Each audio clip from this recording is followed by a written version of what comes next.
It's Chris Sells His Soul.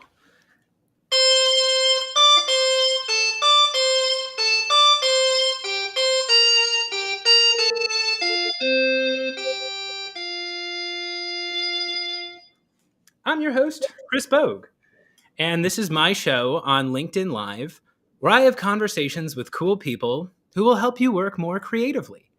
Today, my guest is MJ Smith. MJ, welcome to the show. Please say hello and let my audience know where they can find you online. Yeah, I'm MJ Smith. I am the CMO of Collab Software, and I'm coming to you live from Boise, Idaho. And I am primarily on LinkedIn as MJ Smith. I think I'm probably the number one MJ Smith on LinkedIn. And I also have slightly more unfiltered takes on Twitter, where I am also MJ Smith. Yeah, look for the MJ Smith that gets like hundreds and hundreds of reactions on all her posts because she's got high-level marketing.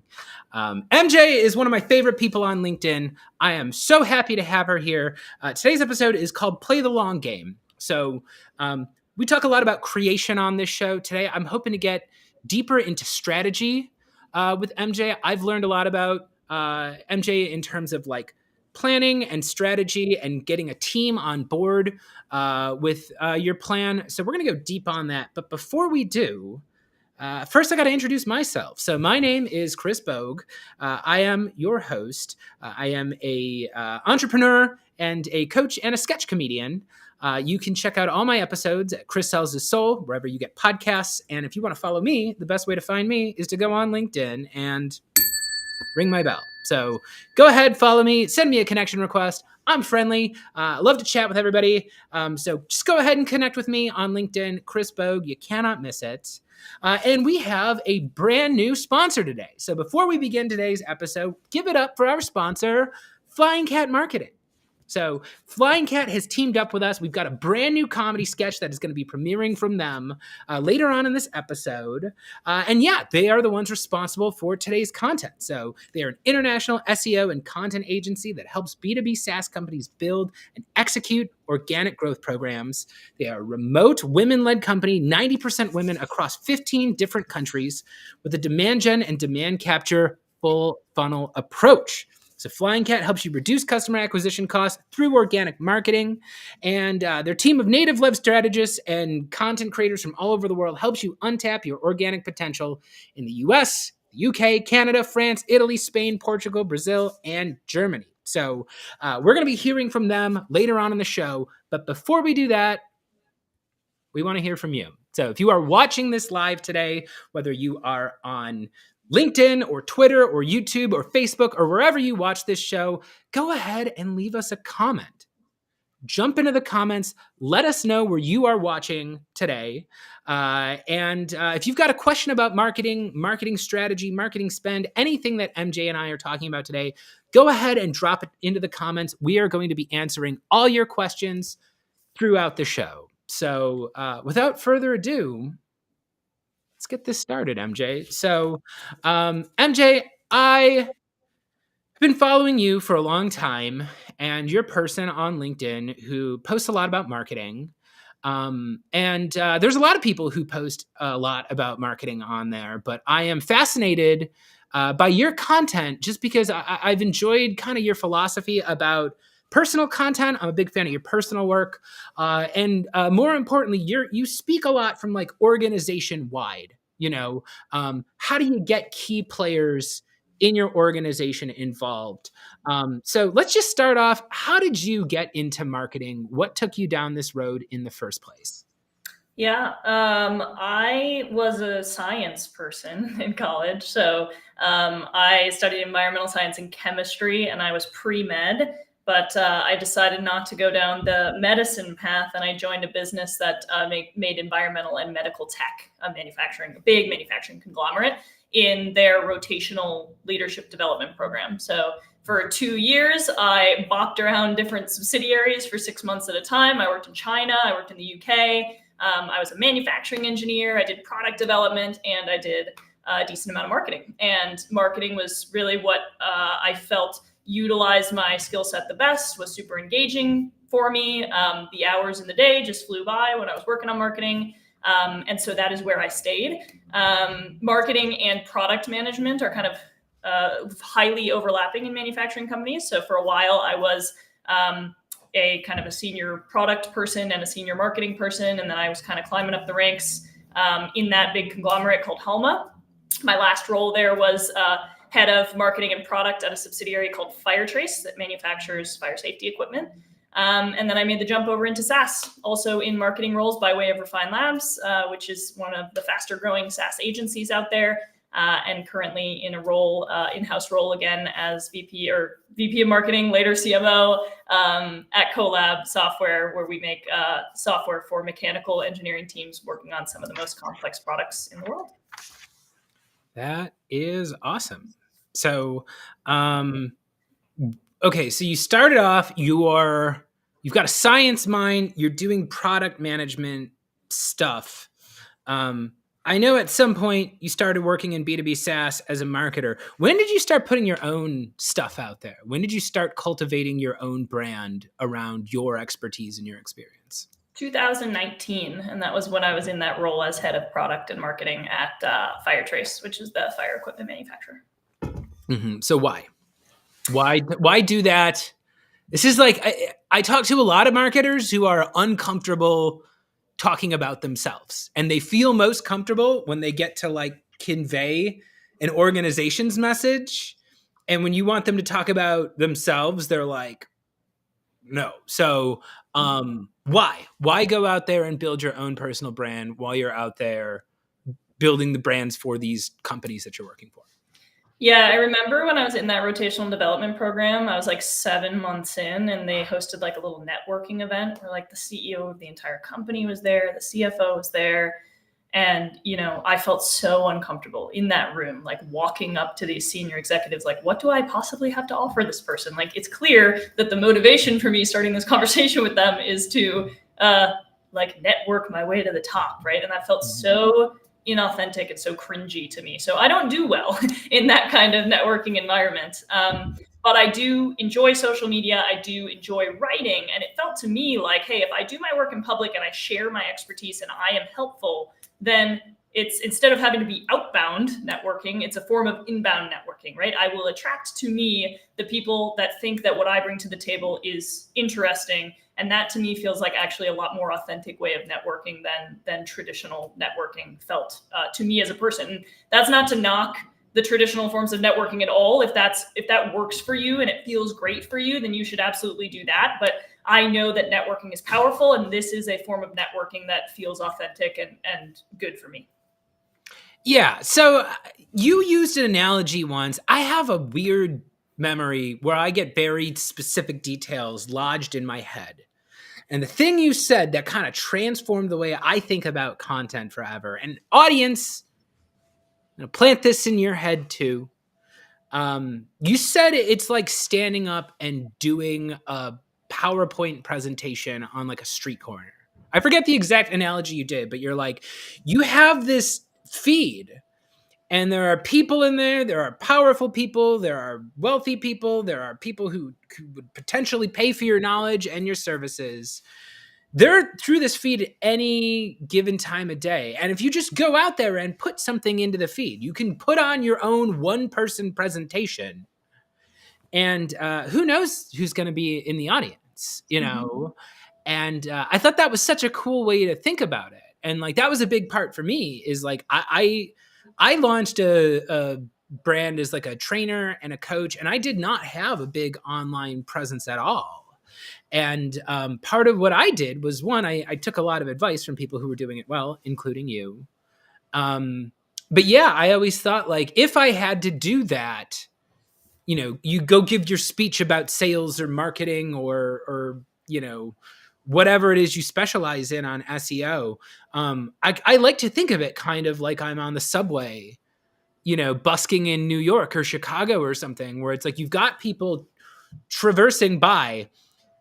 They weren't planning to sit and listen to you, right? But if you're a little bit delightful, if you're a little bit interesting, maybe you've got a little bit something familiar about you, people end up out of curiosity, like joining in, you know? So Yeah, can you tell me a little bit, like, what did it look like when you first started putting stuff out there into the world, and like how often were you doing it, and how much effort were you putting into it?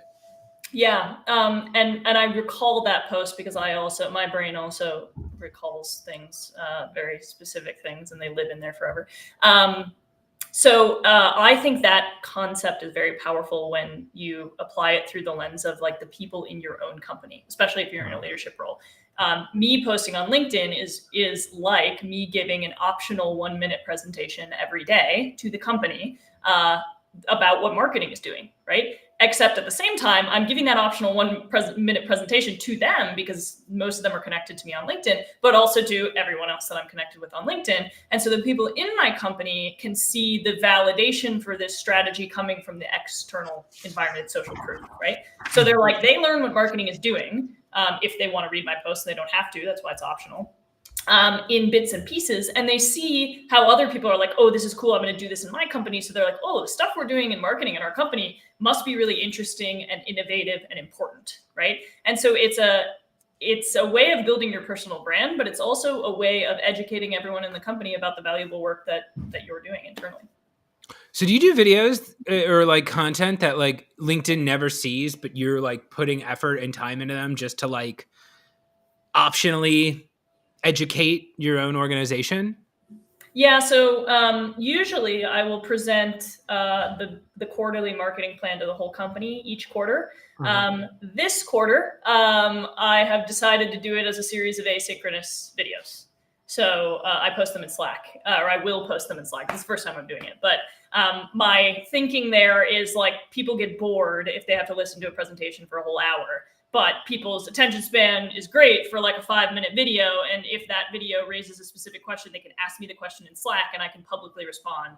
And so it creates education and awareness about what the marketing team is up to inside of the company. That's amazing. I didn't even think the interview was about this, but you know what? It's about this now. It seems like your big secret is marketing internally.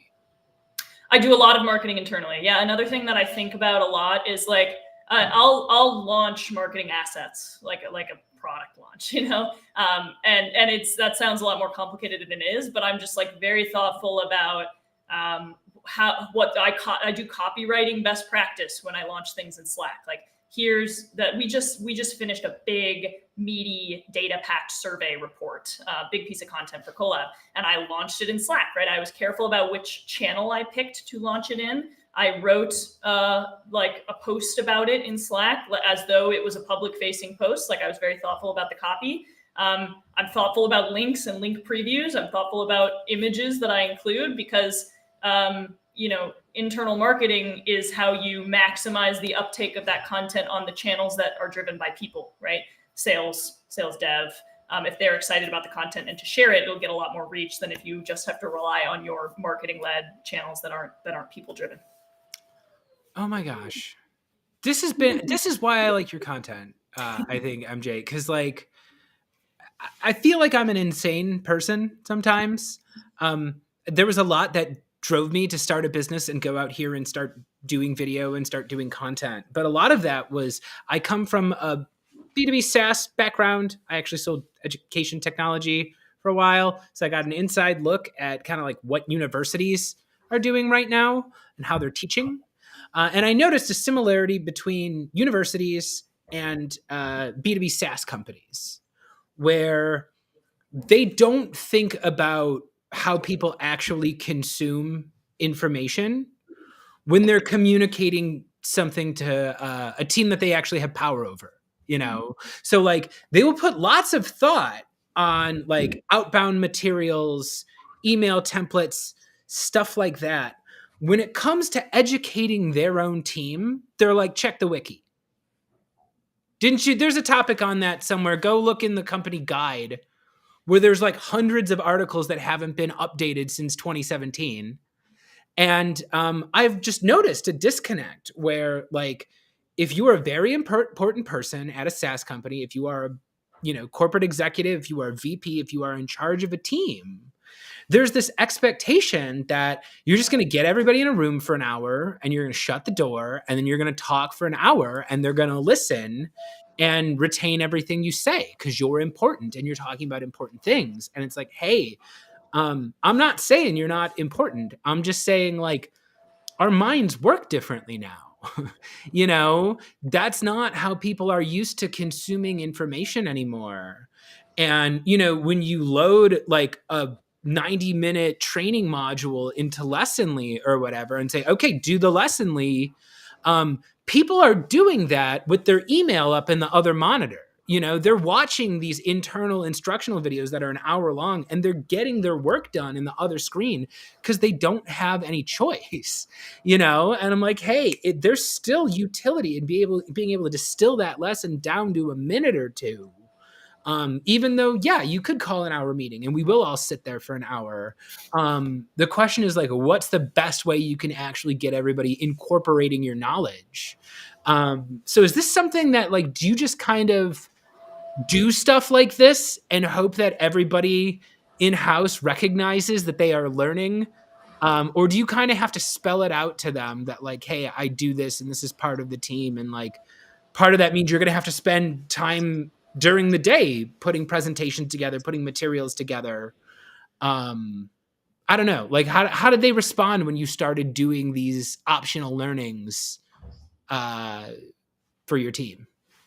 I think I think our culture is very strong at Collab. So there's a desire to learn, and I think people, like, maybe I'm delusional, but I think people are naturally interested in marketing, right? Like, Mhm. people experience marketing all the time in their personal lives, so they're like, well, how is my company marketing? And I mean, also, like, for all the people in our product org, like, how is marketing making sure that all this good work we're doing is, like, getting explained well and the customers understand it, like, because the value of your work either gets multiplied or dampened by marketing, right? Yeah. And so I think people really understand that and are just generally curious at Collab. And so I think no matter what format I make things available to people, they're interested in it. But it's really, like, even if you're initially interested in it, if the presentation is boring, if there's not hooks, if it's too long, if people don't interact with you back and forth through the course of it, like, it's just really easy to, like, lose people's attention. And, like, I think back to in college, sitting in big lecture halls, right? Those lectures were only 50 minutes and the professor does the lectures all the time and they're pretty well planned out. But there's some professors that you can sit and listen to for 50 minutes. And there's some that you're like, well, thank God there wasn't iPhones when there was, but like when I was like a junior maybe, but I didn't have a smartphone for a while in college, thank God, because otherwise I'd be distracted in all of my lectures immediately. And so I think you just got to know, like, people only have a certain attention span, even if they are curious. And so if you can make things interactive, if you can make them shorter, if you can make them more engaging, if you can bring the right energy to it, you're just going to maximize the impact. And it's like, if you're not trying to maximize the impact in every way you can, well, what's the point of even doing that thing, right? Yeah, I guess for me, the thing that, and maybe this is your background as a scientist that's helping you out here, but like, I kind of feel like most of the great marketers I know have some sort of non-marketing expertise as well, which strengthens them as a marketer. I will say, I'm not originally a marketer. I was always in sales. So I used to hate marketing because they didn't feel like they were connected to anything I was actually doing. Then once I started my own business and I had to do my own marketing, it's like I had the sales background, I had a comedy writing background, I had all these things to make my marketing a little bit more interesting. But I guess my complaint from not being in marketing in an organization is, yeah, it always feels completely disconnected from me, and it always kind of felt like marketing was doing art class while my team was getting chewed out about how we had to go there and make X amount of dollars or we were fired.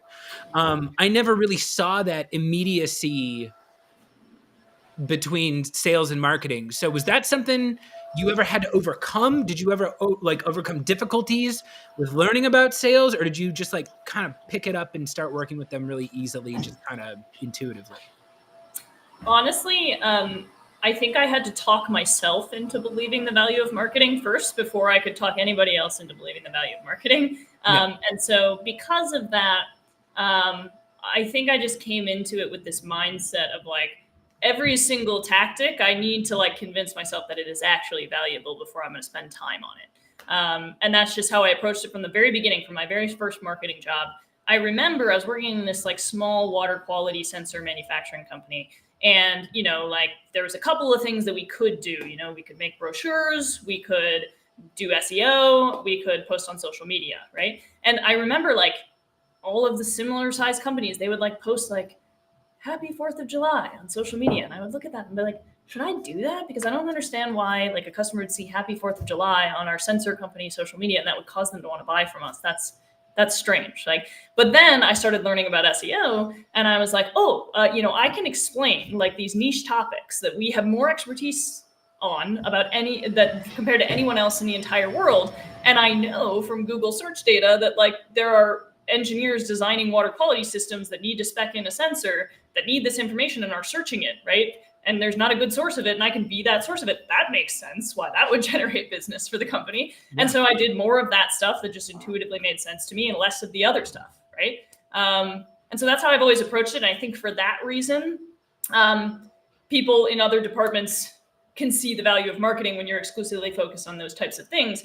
Because in a lot of other departments, like doing stuff that isn't inherently valuable is just not an option, right? So your example for sales is like, if you're not always doing stuff that's as valuable as possible all the time, it's going to show up in the numbers immediately, and then you're going to get chewed out, right? Mm-hmm. I think marketing is sort of one level removed or cushioned from that. And so you have to make a proactive effort to still have that mindset in the marketing role.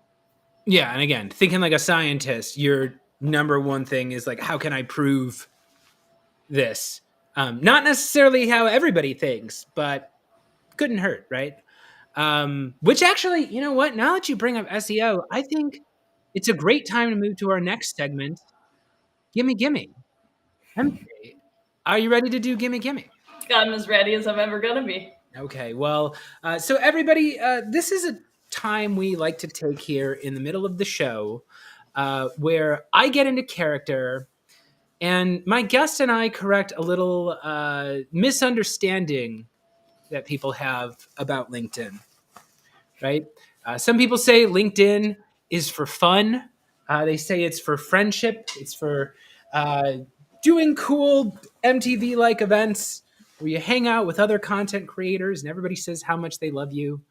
But here on Chris Sells His Soul, we know that the purpose of LinkedIn is to make money. That's right. It was designed to be a place where you can upload your accomplishments, you can upload your resume, and you can find new high-paying jobs and new high-paying clients. So every once in a while, my guest and I like to take a moment and just tell my audience exactly what it is we want from them. So MJ, are you ready for Gimme Gimme? I'm ready. Let's do it. Hello! Boss Bogue here with another episode of Gimme Gimme, the part of the show where I ask you for money. MJ, my audience is here. They have money. They have your attention. What are you going to ask them for?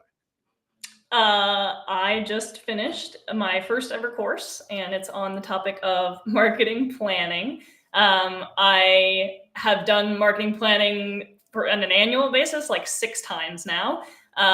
So we just wrapped it up for 2024. I had no playbook for it the first time I ever did it. That was in 2018. So I tried to Google it, which I'm sure is an experience some people here may have had before. And if you Google marketing planning, you will find SEO optimized pillar pages, probably written by somebody who has never done marketing planning before, not at an executive level or head of marketing level, certainly.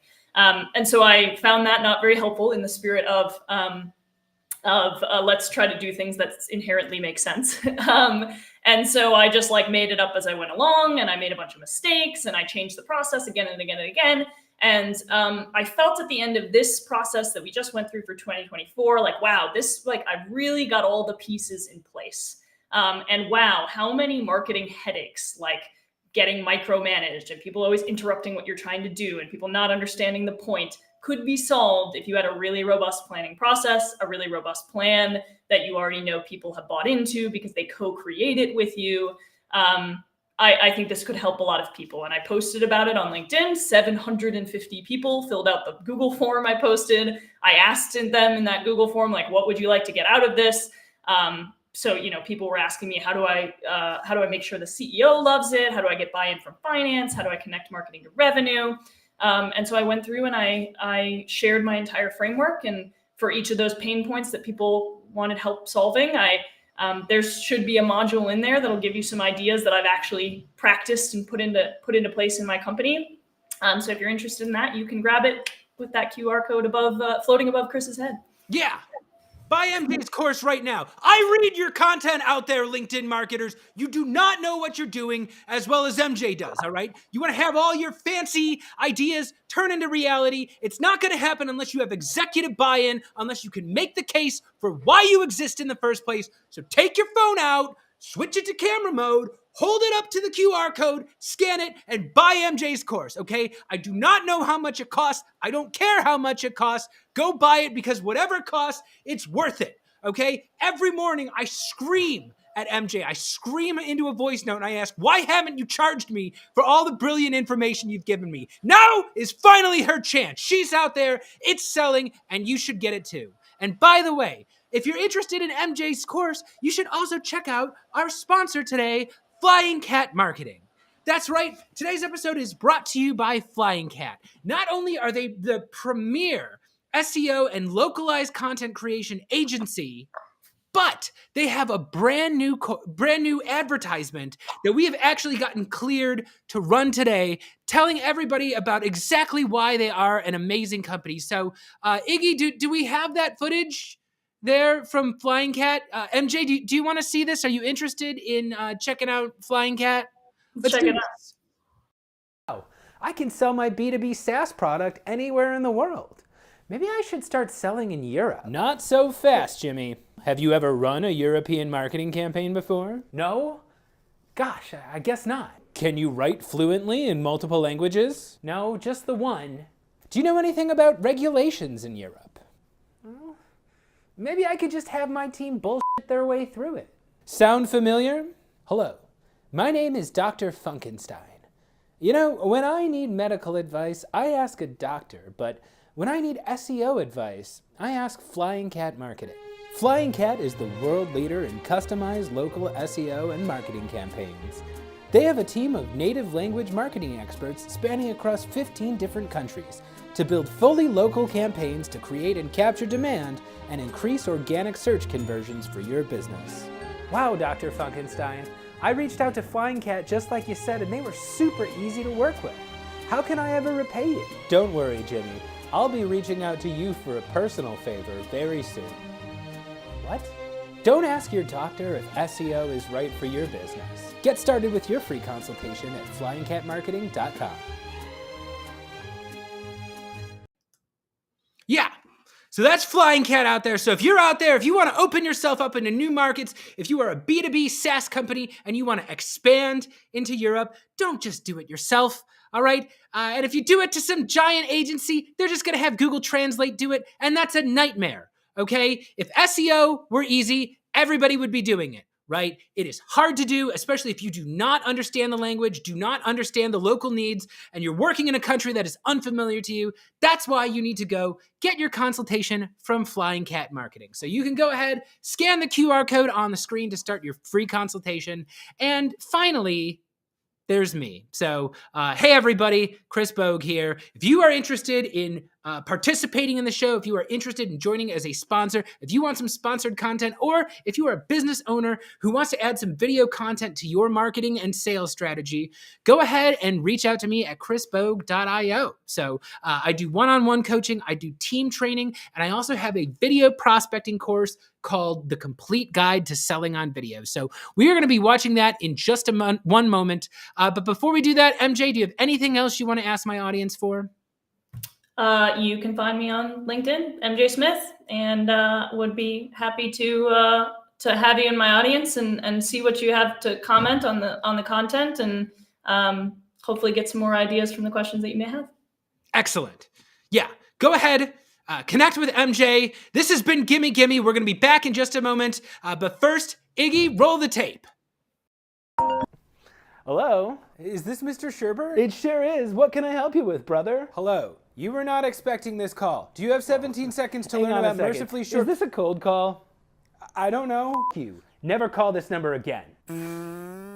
Oh no! Another unsuccessful cold call. You probably don't have time to f*** off. I got a quota to hit. Are you spending hours every week cold calling and cold emailing but not seeing results? There's gotta be a better way. Introducing the complete guide to selling on video.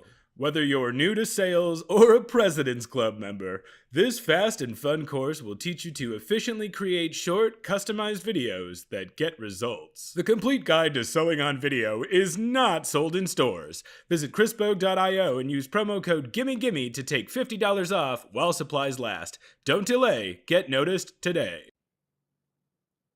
All right, and we are back. So,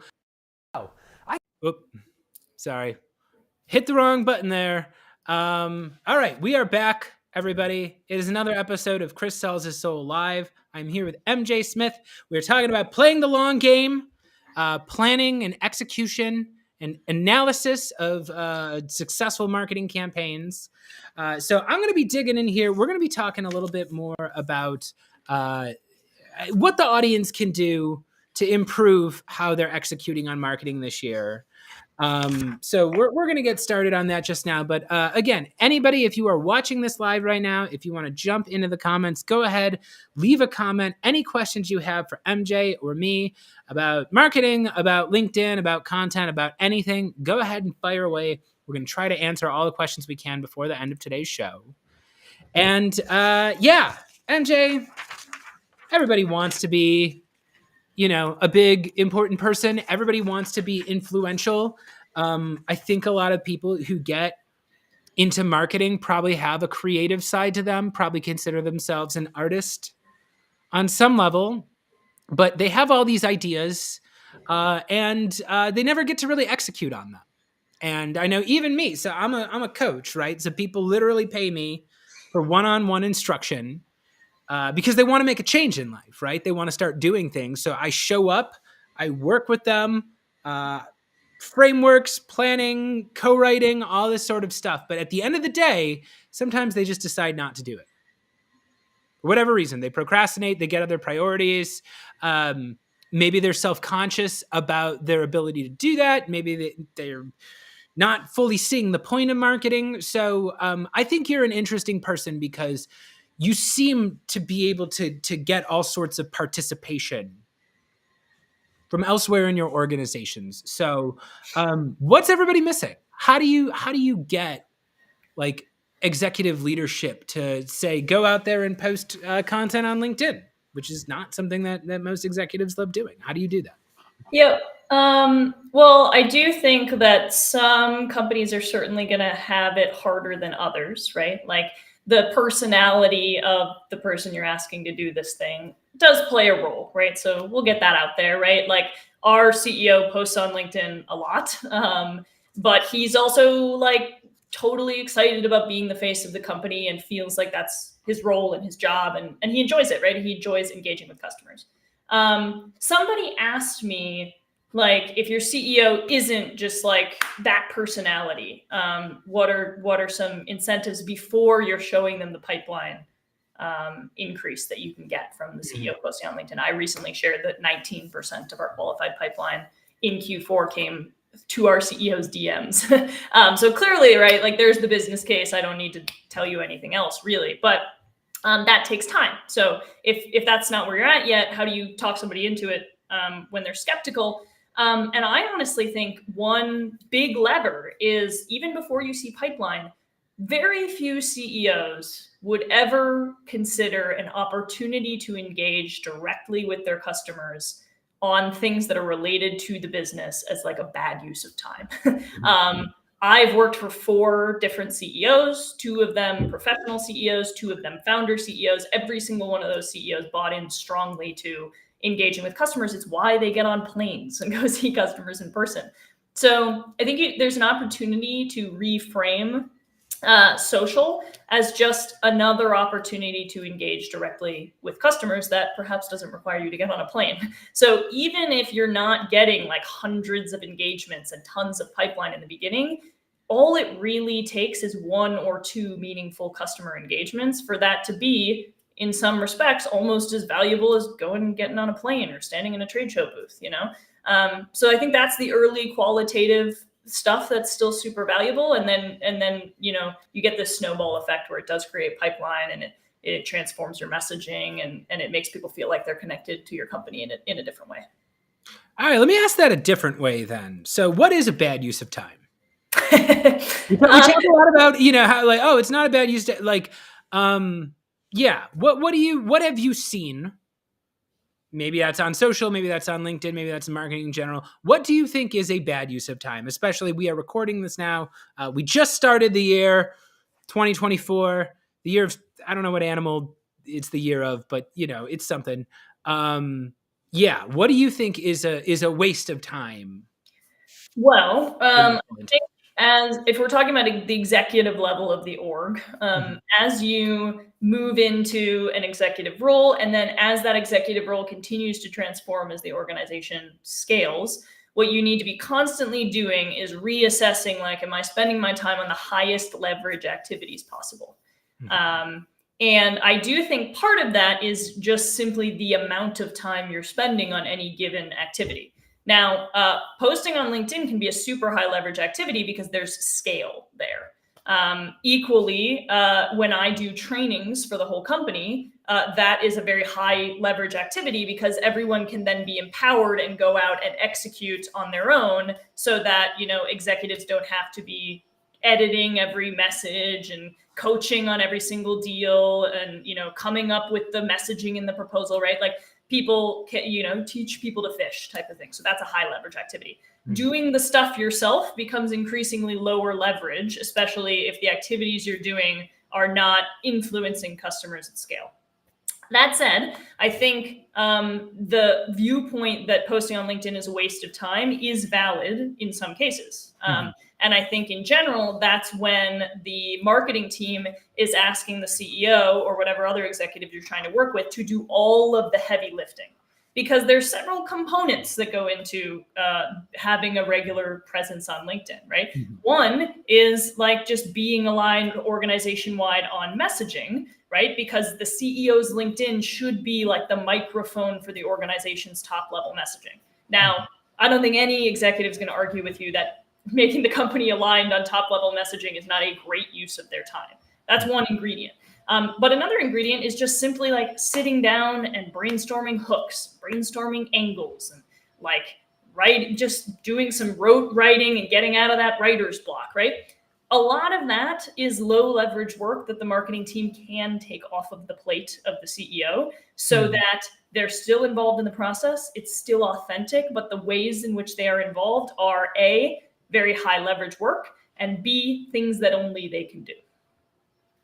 Got it. I guess what I find confusing sometimes is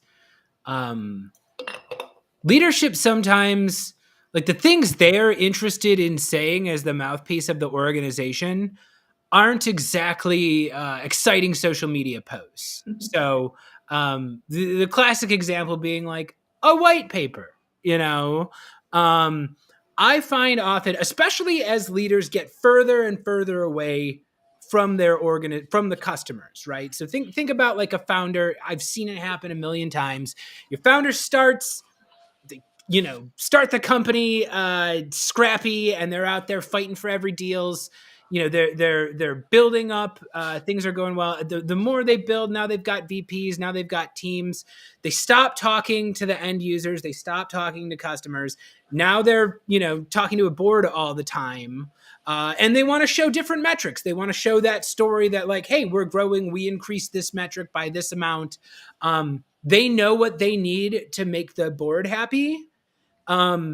And that's completely disconnected from the benefit that the actual users and potential users of their company get from working with them. And I find there's this trap oftentimes where it's like, yeah, they're thinking in those PowerPoint slides. But social media content is kind of visceral when it's done right. There's something emotional about it. There's something like a real perspective that kind of surprises you. I would say that's the big thing about social media content is, like, you want to be surprised by it. And usually that's what succeeds, something that surprises us in a way that we didn't expect. So do you ever deal with that? Have you ever worked with an executive who's like, oh, here's what I want to talk about, and it's just like, boring stuff that nobody would care about except, people who like have a vested interest in seeing certain numbers increase? Yeah, I mean, so there's a lot to unpack there. One is like, there are some boards that are a good influence on executives, and there are some boards that create a lot of busy work for executives. Like Colab's board is a great influence, right? They ask challenging questions. They would never like encourage a situation where the CEO stopped talking to customers, right?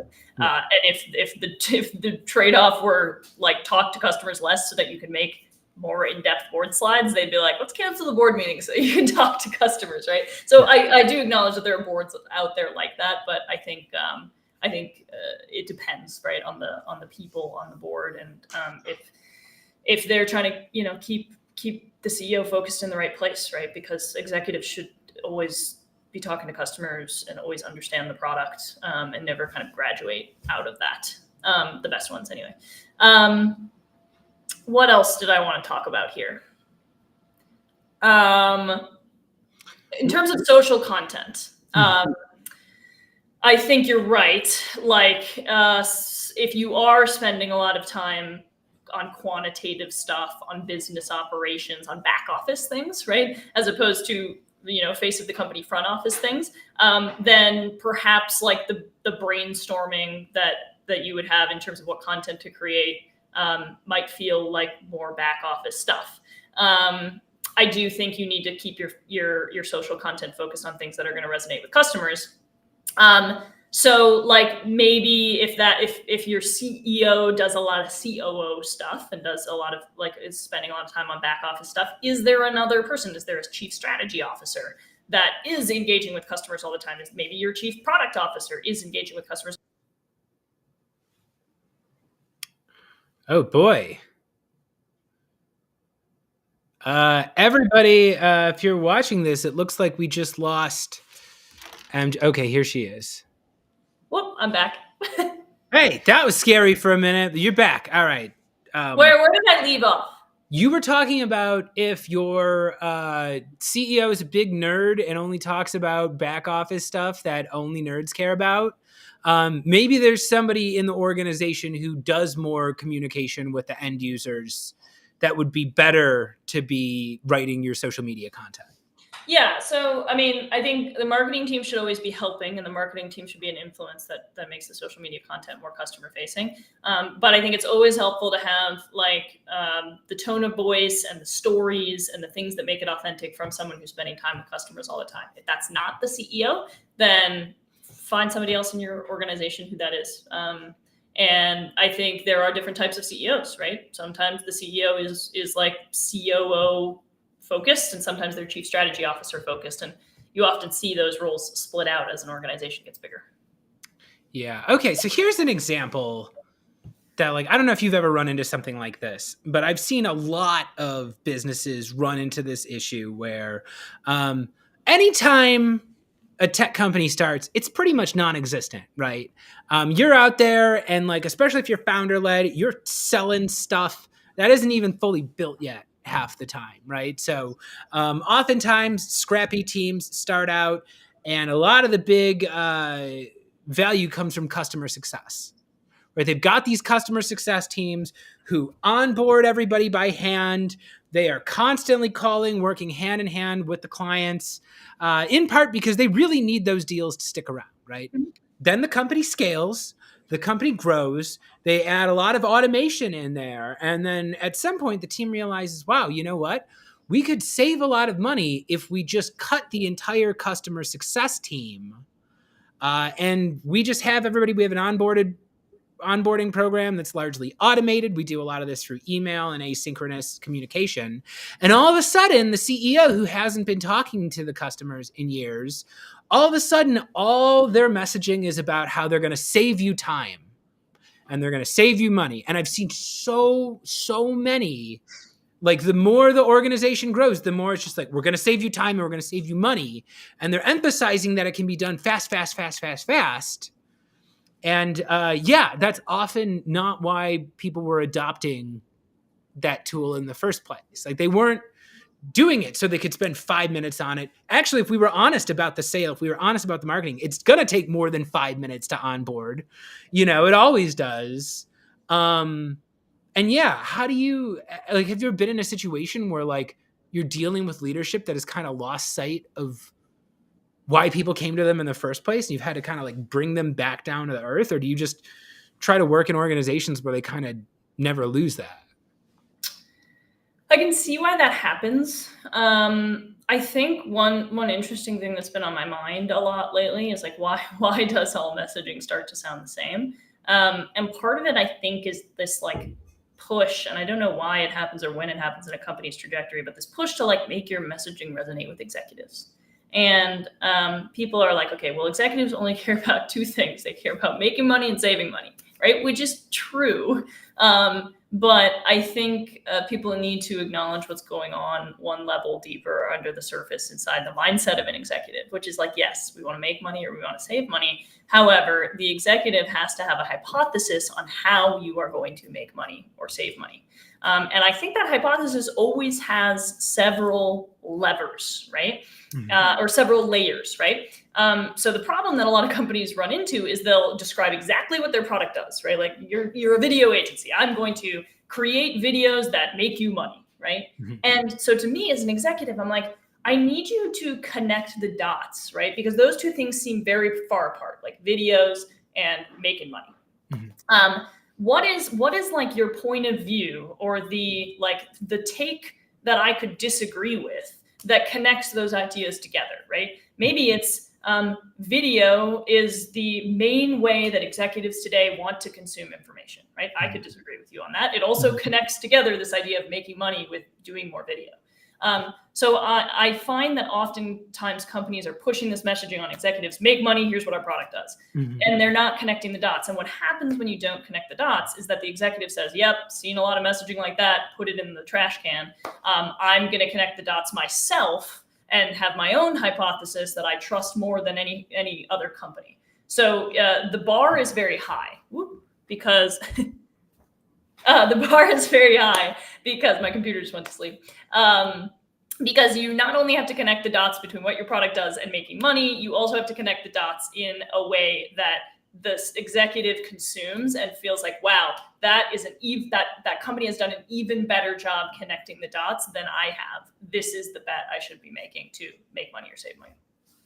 All right, let's talk about this. This is something I wanted to dig in with you today. How do you make content with a forward-thinking mind about how you're going to make an evidence-based case after the fact, right? So I have a big problem with the descriptor data-driven, right? Everybody likes to say that they're data-driven. Anytime I listen to some wacko online who's wrong, they're spouting off about how they have the data and how they've looked through the data. And the more I live, the more I feel like too much data is a bad thing. And I think especially when you're in a position of leadership, you're actually more likely to disregard the data sometimes. I think if you are a leader, and I've seen this in a million organizations before, if you have something you really want to believe, you'll point to an outlier and you'll be like, well, what's happening here? Here's this success story. Why don't we do more of that? And I know there is a data-made case that needs to happen. I also know people pick and choose which data they want to believe and which data they don't want to believe. So how do you bake that in the creation process? How do you, like, as you're planning a content strategy or as you're planning to create something or to create a series of strategies, how are you doing it in a way that by the end of that, you're going to be able to easily prove whether or not what you did worked? I think it always has to start with a point of view or a gut instinct, right? Mm-hmm. And a point of view on like what is happening in our customers' world. Like what are the things that they need to respond to, and what are the best ways that they can respond to that. And I mean, hopefully your product, like implementing your product, is one of the best ways they can respond to that. And then I think you need to cast a wide net when it comes to data, because the data that supports your point of view on the world the best, and it makes the strongest case, may actually surprise you. So rather than looking for like the one data point that you think is going to support your case the best, like turn over a lot of stones, like ask a lot of questions that can be answered with data that may or may not support your point of view on the world. Example, we recently we launched it this week, a big, huge survey report. We went out and surveyed 250 engineering leaders in our exact ideal fit companies. We actually used a third party to do this, and we went about it in sort of a scientific way, right? And one of the pieces of data that we got back was in like 43% of all of the feedback that an engineering team generates when they review a design just gets lost and never actioned. And that was shocking to me. So we asked these engineering leaders like 20 or 25 different questions. That one, I was like, yeah, maybe they lose 10% of feedback. I'm going to ask them anyway, just in case, right? So we asked them, and oh my God, 43% of feedback just gets lost. Like, so you're doing these design reviews with engineers, right? These are some of the most intelligent and highly paid employees in the business. You're using all of their time to make this design better, and they're giving you feedback, and nobody ever documents 43% of it. It just gets lost. It doesn't get implemented in the end product. Like, that's insane, But I wouldn't have told you, oh, I can ask this question and they're going to tell me 43% gets lost. But I asked the question anyway among 20 other questions. Some of the questions the data didn't come back and support the way I would have thought the data would come back. But so you got to be open-minded and turn over a lot of stones. But like, eventually you will find data that does support the worldview, just perhaps in a way that you might not have anticipated beforehand. Yeah. Yeah, again, this is just like, I know what you're saying is right, but you could be wrong. well, no, but I think so. It's like, I'm one of those people who, like, I started my own business because there was just a moment where I was like, oh, I could do this right now. And it, kind of the stars all kind of aligned the right way, but looking back on like the organizations I worked in before, like, that's a great example of like organizations will set goals around collecting feedback, or maybe they've done an employee evaluation and they're like, oh, you know what, we can tell there's unhappiness on the team. From now on, we're going to start listening. And we're going to start learning what we can do better. And it's like, yeah, they make a place where people can submit feedback. And it's like, they feel great because they can just cross it off the list now. Hey, X problem happened. We implemented Y solution. We've checked off every single one. We've launched all of those. We're good. And yeah, I don't know how to show them. It's like, but you didn't listen to anybody. Like, you didn't actually did you read any of that feedback? Did you take anything away from that? And like, yeah, I don't know how I would prove that to someone who didn't already, I guess, and this is a difficult thing to, maybe I'm revealing a difficulty about myself as a trainer, especially like in sales. I'm always taught that like, you can't get a sale until somebody needs to understand that they need to change. Like, you're not going to get a sale until somebody realizes like, oh, I'm not doing something right. I need to start doing things differently. And yeah, I guess even like let's say somebody is putting content out there. They're CEOs. They're like, I'm going to put brand content out there, and it's bad, but they think it's good. They're not getting huge returns. Maybe it's like kind of cringy and off-putting, some of the things, but like, they haven't gotten any complaints. So like, how would you approach that subject with them if you wanted to get them to understand that what they're doing was not helping? Would you try to make some sort of evidence-based case? Would you try to appeal to them emotionally? Like, I feel like there is an emotional blindness that we get that causes a lot of problems in marketing. And it seems like the organizations you work in are clear-eyed about that. have you ever been in a situation where they're not? And like, what do you do to get them to see when they're failing at something they don't realize they're failing at? Yeah, in that situation, I would flip the whole thing on its head, right? So clearly, in that situation, there's a mismatch in what you believe is the appropriate tactic for the company to take, and what the CEO or whomever you're engaging with believes is the appropriate tactic for the company to take. Rather than continuing to bash our heads against the wall, like my tactic is better than your tactic, I would say, all right, let's actually zoom out. Let's go one layer up in the strategy and think about what is the behavior change that we actually want to produce in our customers when they see our marketing. Because when you are able to use marketing to change customer behavior, that is what ultimately produces revenue. And so that is a very different conversation, right? And so if you align on perhaps, the behavior change we want to take is that customers can confidently choose our product over X competitor's product every single time, right? Okay, now what do they need to know, believe, or understand in order for that behavior change to take place? Okay, we agree on that. Now, what do we think is the best tactic to make that happen? So you remove the conversation, you get it one layer higher, you get it into the comfort zone of the CEO, right? And that's a conversation that might be more fruitful than just arguing over the tactics. Yeah, I like that. What do you want them to change? It's so cool. Well, I could sit here and talk to you all day long, MJ, but neither of us can afford that. We've got jobs to do. We got to get back to life. So if anybody has been enjoying my guest today, if anybody wants to check out what MJ is doing, I'm going to put your course up here. One more time for anybody who wants to learn more about planning a marketing strategy, you can go ahead, scan this QR code. MJ, one more time, if my audience wants to follow you, where are they going to go? LinkedIn, MJ Smith.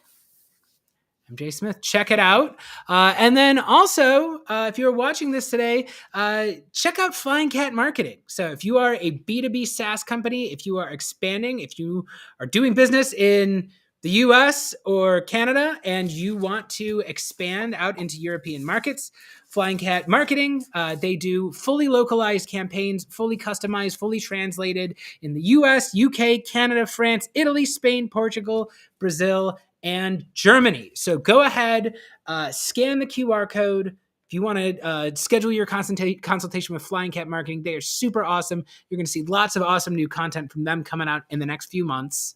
And I have been Chris Bogue. So I've been your host today. I do this show live every 2 weeks. If you would like more Chris Sells His Soul, you can check out all our past episodes on Spotify or wherever you listen to podcasts. Go Spotify, Apple. If it's a big podcast platform, we are out there. You can check out all our past audio episodes, and you can find me on LinkedIn. Just look up Chris Bogue, click the connect button, and make sure you click the bell to give me a follow so you never miss a new post. So that's all the time we have. Thank you very much. MJ, thanks for being on the show. Thanks for having me. All right. Bye-bye, everybody.